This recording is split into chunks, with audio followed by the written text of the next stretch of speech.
So hello प्यारे बच्चों, कैसे आप सभी लोग। उम्मीद करता हूँ कि आप सभी बढ़िया होंगे। तो चलिए आज हम लोग क्या पढ़ने जा रहे हैं। आज हम लोग 12th का जो है ग्रामर, हिंदी ग्रामर पढ़ने जा रहे हैं। हिंदी व्याकरण को पढ़ने जा रहे हैं। और व्याकरण में हम लोगों ने आज क्या स्टार्ट किया है, शब्द के बारे में आज हम लोग पढ़ेंगे। देखिए, शब्द के बारे में आप लोगों ने 10th क्लास में भी पढ़ा होगा, लेकिन मैं इसमें 12th में भी पढ़ा दे रहा हूँ, क्योंकि यहाँ से 1-2 क्वेश्चन पूछता है, इसलिए 1-2 क्वेश्चन भी मायने रखता है। इसलिए ये चैप्टर भी पढ़ना क्या है, ज़रूरी है। तो देखिए, आप लोगों ने 10th क्लास में पढ़ा होगा, 10th क्लास में आप लोगों ने पढ़ा होगा क्या, 10th क्लास में आप लोगों ने पढ़ा होगा वर्ण। तो वर्ण क्या होता है, वर्ण उस मूल ध्वनि को कहते हैं। क्या, वर्ण के बारे में आप लोगों ने पढ़ा होगा। और वर्ण क्या होता है, वर्ण उस मूल ध्वनि को कहते हैं जिसका खंड या टुकड़ा नहीं किया जा सकता है। क्या है, वर्ण उस मूल ध्वनि को कहते हैं जिसका खंड या टुकड़ा नहीं किया जा सकता है। देखिए, हम लोगों को अभी क्या पढ़ना है, अभी हम लोग पढ़ना शब्द। और शब्द जो क्या होता है, ये शब्द क्या होता है, ये वर्णों के सार्थक समूह को शब्द कहते हैं। अगर आप सिर्फ ये कहिएगा वर्णों के समूह को शब्द कहते हैं, तो ये परिभाषा क्या हो जाएगा, गलत हो जाएगा। वर्णों के समूह को शब्द कहते हैं, ये परिभाषा क्या हो जाएगा, गलत हो जाएगा। जैसे यहाँ पे देखिए, ये क्या है, ख ट म अस, ये बताइए ये कोई शब्द है, ये कोई शब्द है, ये कोई शब्द नहीं है। जैसे यहाँ पे ल ट क अस, ये बताइए लटकस कोई शब्द है, नहीं है ना। शब्द वो होता है जिसका कोई अर्थ निकले। अब देखिए, ये इसीलिए ये परिभाषा क्या है, गलत है। वर्णों के समूह को शब्द कहते हैं, तो ये परिभाषा क्या है, गलत है। अगर यहीं पे क्या किया जाएगा, अगर यहीं पे सार्थक लगा दिया जाएगा, सार्थक, तो ये क्या हो जाएगा, ये हो जाएगा, ये होगा सही परिभाषा। वर्णों के क्रमबद्ध सार्थक शब्द समूह को क्या कहते हैं, शब्द कहते हैं। तो ये शब्द, ये सार्थक का मतलब आप लोग कंफ्यूज हो गए, ये सार्थक का मतलब क्या होता है। तो देखिए, इसका भी हम इसको खुलासा कर ही देते हैं कि सार्थक का मतलब क्या होता है। तो सार्थक का मतलब क्या होता है, जिनसे कोई अर्थ निकले। क्या होता है, जिनसे कोई अर्थ निकले। देखिए, ये सार्थक का मतलब क्या होता है, जिनसे कोई अर्थ निकले। तो देखिए, शब्द क्या होता है, शब्द उससे कहते हैं, वर्णों के सार्थक समूह को शब्द कहते हैं। सिर्फ इतना कहिए कि वर्णों के समूह को शब्द कहते हैं, तो ये परिभाषा क्या हो जाएगा, गलत हो जाएगा। वहीं पे ये अगर ये सार्थक लगा दीजिएगा कि वर्णों के सार्थक समूह को शब्द कहते हैं, तो ये परिभाषा क्या हो जाएगा, सही होगा। जैसे यहाँ पे देखिए, यहाँ पे गुलाब देखिए। अब गुलाब देखिए, गुलाब क्या है, एक शब्द है कि नहीं, इससे कोई अर्थ निकल रहा है कि नहीं। हाँ, गुलाब क्या होता है, एक फूल होता है। गुलाब क्या होता है, एक फूल होता है। तो वही होता है क्या, ये गुलाब क्या है, एक फूल है, इससे कोई अर्थ निकल रहा है, तो ये क्या है, ये शब्द हैं। और ये लटकस क्या है, ये कोई शब्द है नहीं है, इसीलिए क्या गया, वर्णों के सार्थक समूह को शब्द कहते हैं। इतनी सी बात क्लियर। और बहुत बच्चों को कन्फ्यूज यहाँ पे रहते हैं कि शब्द और पद एक ही होता है। बहुत बच्चे यहाँ पे कन्फ्यूज हैं कि शब्द और पद एक ही होता है। तो देखिए, ये बात सही है कि शब्द और पद एक ही होता है, लेकिन देखिए, ये शब्द जो होता है जब वाक्य में प्रयोग होता है तो वही क्या होता है, पद बन जाता है। जैसे यहाँ पे देखिए, जैसे यह एक गुलाब है। तो यहाँ पे देखिए, ये गुलाब क्या हो गया, ये पद हो गया। क्या हो गया, पद हो गया। देखिए, ये था क्या, पहले शब्द था, ये गुलाब क्या शब्द है, लेकिन जब इसी को क्या किया, जब वाक्य में प्रयोग कर दिया गया, तो ये क्या बन गया, पद। ये क्या बन गया, पद। देखिए, ये शब्द और पद है एक ही, लेकिन क्या होता है, शब्द वो होता है, जैसे ये क्या हो गया, गुलाब एक शब्द हो गया, लेकिन जब इसी को क्या किया, वाक्य में प्रयोग कर दिया गया, तो ये क्या बन गया, पद बन गया। तो यहाँ पे ये गुलाब जो क्या हो जाएगा, ये क्या हो जाएगा, पद हो जाएगा। ये इतनी सी बात समझ गए। तो देखिए, पद क्या होता है, पद के बारे में भी आप लोग कुछ लिख लीजिए, 1-2 लाइन कि पद क्या होता है। देखिए, चलिए यहाँ पे लिखते हैं कि पद क्या होता है।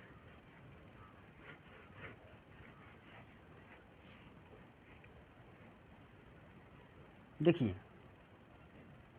पद का डिफिनेशन लिखिए, जब कोई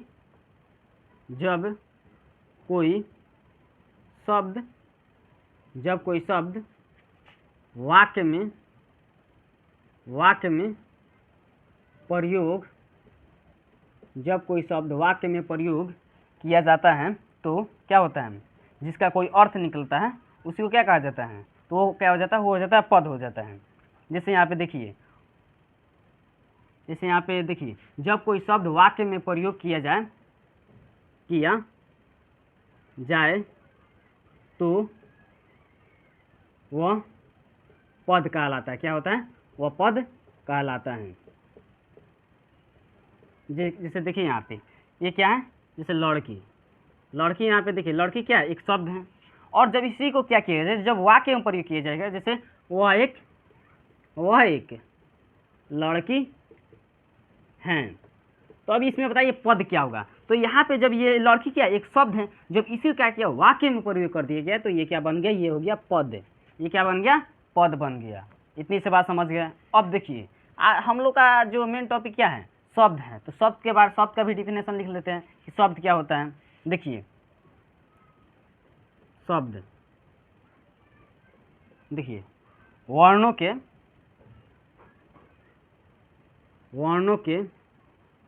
सार्थक समूह को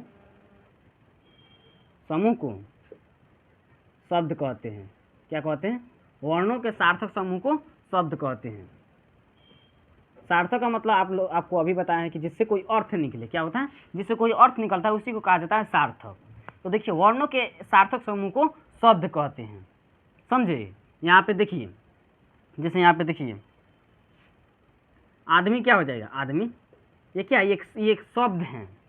लड़का क्या है? लड़का क्या है? एक शब्द है। क्या है? ये एक शब्द है।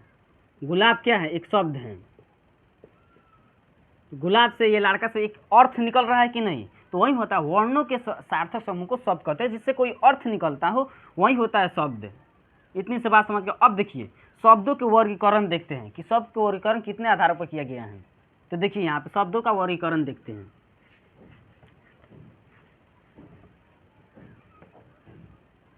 क्या? देखिए शब्दों का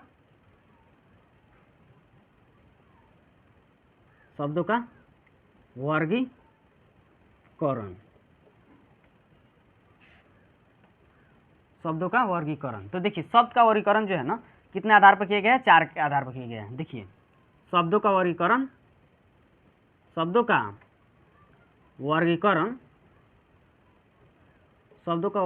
जो है कितने आधार पर किया गया है? 4 आधार पर किया गया है। शब्दों का वर्गीकरण 4 आधार पर किया गया है। देखिए शब्द का वर्गीकरण जो है 4 आधार पर किया गया है। देखिए एक नंबर क्या है? एक नंबर देखिए, एक नंबर जो है अर्थ के आधार पर। क्या है? एक नंबर है अर्थ के आधार पर। एक है अर्थ के आधार पर। दूसरा क्या है? दूसरा है बनावट या रचना के आधार पर। बनावट या रचना के आधार पर। तीसरा क्या है? तीसरा है उत्पत्ति के आधार पर। उत्पत्ति के आधार पर। चौथा है वो क्या है? प्रयोग के आधार पर। प्रयोग के आधार पर। प्रयोग के आधार पर। तो देखिए शब्दों का वर्गीकरण जो है शब्दों को 4 आधार पर बांटा किया है। एक क्या है? एक जो है अर्थ के आधार पर बांटा गया है। दूसरा क्या है? बनावट के आधार पर बांटा गया है। तीसरा क्या है? उत्पत्ति के आधार पर बांटा गया है। और चौथा प्रयोग के आधार पर बांटा गया है। तो देखिए इन सब को एक एक करके पढ़ते हैं कि अर्थ के आधार पर जो है सबको कितने भागों में बांटा गया है, बनावट के या रचना के आधार पर सबको कितने भागों में बांटा गया है, उत्पत्ति के आधार पर सबको कितने भागों में बांटा गया है, प्रयोग के आधार पर सबको कितने भागों में बांटा गया है। तो देखिए एक एक करके सब इसको जानने की कोशिश करते हैं। तो देखिए यहाँ पे सबसे पहले हम लोग देखते हैं कि अर्थ के आधार पर सबको कितने भागों में बांटा गया है। तो देखिए सबसे पहले हम लोग क्या देखते हैं? अर्थ के आधार पर। देखिए अर्थ के आधार पर, अर्थ के आधार पर। देखिए अर्थ के आधार पर जो है ना सबको 2 भागों में बांटा गया है। अर्थ के आधार पर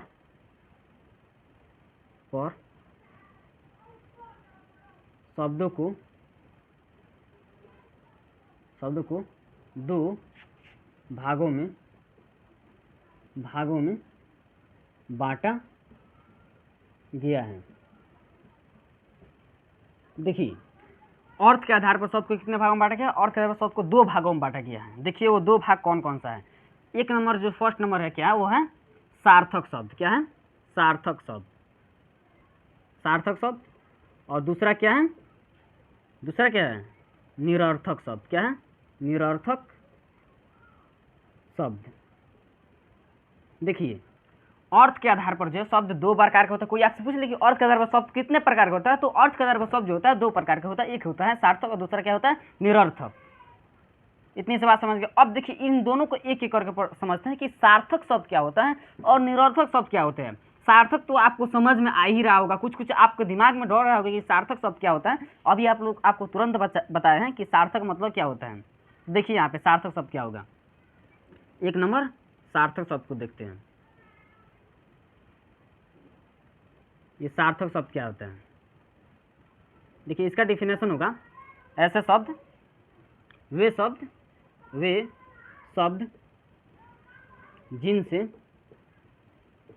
जिनसे कोई अर्थ निकले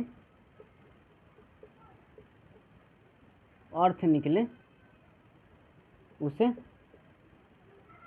शब्द कहते हैं। देखिए सार्थक शब्द क्या होता है, वे शब्द जिससे कोई अर्थ निकलता है वो क्या होता है, सार्थक शब्द कहलाता है। क्या होता है, उसे सार्थक शब्द कहते हैं। तो देखिए सार्थक शब्द वही होता है जिससे कोई अर्थ निकले। जैसे यहाँ पे देखिए, इसको हम पहले भी समझा चुके हैं। जैसे ये क्या हो गया, जैसे यहाँ पे एग्जाम्पल को देख लीजिए, एग्जाम्पल को। जैसे यहाँ पे देखिए गुलाब, गुलाब क्या है, एक फूल है। ये क्या, इसे कुछ अर्थ निकल रहा है कि हाँ गुलाब क्या एक फूल है। जैसे यहाँ पे कमल ले लीजिए, कमल, इससे क्या है, अर्थ निकल रहा है कि कमल क्या होता है, एक फूल होता है। लड़का ले लीजिए, ये क्या है, एक शब्द है जिससे कोई अर्थ निकलता हो। तो वही होता है सार्थक शब्द, वो होता है जिससे कोई अर्थ निकले। क्या होता है, जिससे कोई अर्थ निकले। और दूसरा क्या होता है, निरर्थक शब्द। 2 भागों में बांटा। अर्थ के आधार पर शब्द कितने भागों में बांटा है, 2 भागों में। एक जो होता है सार्थक शब्द होता है, दूसरा क्या होता है, निरर्थक शब्द होता है। तो देखिए दूसरा क्या है, निरर्थक शब्द। अभी निरर्थक शब्द क्या होता है,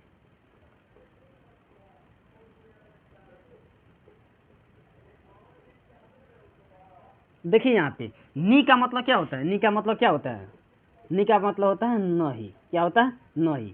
और सार्थक का मतलब क्या होता है, सार्थक का मतलब क्या होता है, जिनसे कोई अर्थ निकले। क्या होता है, जिनसे कोई अर्थ निकले। सार्थक का मतलब क्या होता है, देखिए सार्थक का मतलब क्या होता है, जिनसे कोई अर्थ निकले। क्या होता है, जिनसे कोई अर्थ निकले। अब बताइए नी का मतलब क्या होता है, नहीं। और सार्थक का मतलब क्या होता है, जिससे कोई अर्थ निकले। अब बताइए निरर्थक शब्द का अर्थ क्या होगा, निरर्थक शब्द का परिभाषा क्या होगा। आप खुद से बना सकते हैं निरर्थक शब्द का परिभाषा। तो नी का मतलब क्या होता है, नहीं। और सार्थक का मतलब क्या होता है, जिससे कोई अर्थ निकले। तो देखिए ये नी का मतलब होता है नहीं, और सार्थक का मतलब क्या होता है, जिससे कोई अर्थ निकले। निरर्थक, तो देखिए तो निरर्थक का मतलब क्या होगा, जिससे कोई अर्थ नहीं निकले। क्या होता है, जिससे कोई अर्थ नहीं निकले। क्या होता है, जिससे कोई अर्थ नहीं निकले। तो वही होता है क्या, निरर्थक शब्द। निरर्थक शब्द क्या होता है, जिनसे कोई अर्थ ही ना निकले, वही होता है निरर्थक शब्द। तो देखिए वैसे शब्द जिनसे कोई अर्थ न निकले, वैसे शब्द जिनसे कोई अर्थ ना निकले उसे क्या कहा जाता है, उसे निरर्थक शब्द कहते हैं। तो देखिए वैसे शब्द जिनसे कोई अर्थ ना निकले उसे क्या कहते हैं, निरर्थक शब्द कहते हैं। निरर्थक का मतलब क्या होता है, जिनसे कोई अर्थ ना निकले। निरर्थक का मतलब क्या होता है, जिनसे कोई अर्थ ना निकले, वही होता है निरर्थक। जैसे नी का मतलब होता है नहीं, अर्थ का मतलब क्या होता है, कोई अर्थ, मतलब जिससे कोई अर्थ ना निकले, वही होता है निरर्थक शब्द कहलाता है। तो देखिए इसका डिफिनेशन क्या होता है, वैसे शब्द जिनसे कोई अर्थ ना निकले उसे निरर्थक शब्द कहते हैं। जैसे यहाँ पे देख लीजिए, ये क्या है, लोटा, वोटा, लोटा वोटा। ये लोटा का मतलब अर्थ तो निकल रहा है, लेकिन वोटा क्या होता है। लोटा का मतलब तो समझ में आ रहा है कि हाँ लोटा है, जिसमें पानी नहीं पिया जाता है। अब ये वोटा का मतलब क्या होता है, इससे कोई अर्थ निकल रहा है, नहीं निकल रहा है, तो ये क्या हो जाएगा, निरर्थक होगा। जैसे आप लोग कहते हैं कपड़ा ओपड़ा, तो कपड़ा का तो मतलब समझ में आता है, लेकिन ओपड़ा का मतलब क्या होता है, तो यहीं पे कन्फ्यूजन रहता है। तो देखिए इसे कहा जाता है झाड़ू ओड़ू, तो झाड़ू का मतलब तो समझ में आता है कि हाँ कि जिससे मतलब घर बाहर आ जाता है, लेकिन ओड़ू का मतलब क्या होता है, तो ये ऐसे ऐसे शब्द क्या होता है, ये शब्द शब्द जो होता है क्या होता है, निरर्थक शब्द होता है। इतनी से बात समझ गए।